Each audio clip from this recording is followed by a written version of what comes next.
In GaussDB, switching between primary and standby nodes is a routine operation where you can promote a standby data node within the same shard to become the primary.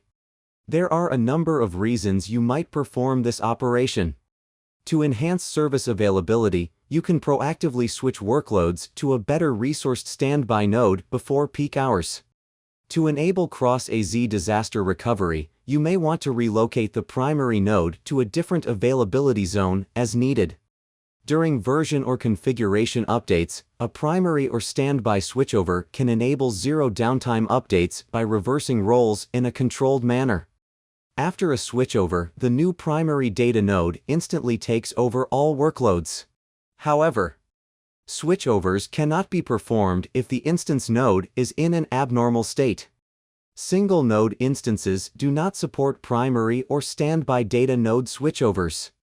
A switchover can cause interruptions lasting from a few seconds to a few minutes, so perform this operation during off-peak hours and ensure client auto-reconnection is enabled to manage any issues. This video tutorial demonstrates how to perform a primary or standby switchover in GaussDB. Step 1. Select the target instance. Step 2. Check the current primary and standby node roles before initiating the switchover. Step 3. Select the standby data node to be promoted to the primary role. Step 4. Submit a primary or standby switchover request. Step 5. Check the new primary and standby node roles after the switchover. Next, we'll guide you through performing a primary or standby switchover using the GaussDB console. Log in to the Management console. Locate the instance you want to perform a primary or standby switchover for. Click the name of the desired instance to navigate to the Basic Information page.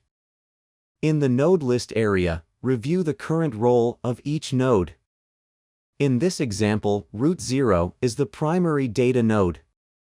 Click Switch Primary and Standby DNs. Select the standby node to promote.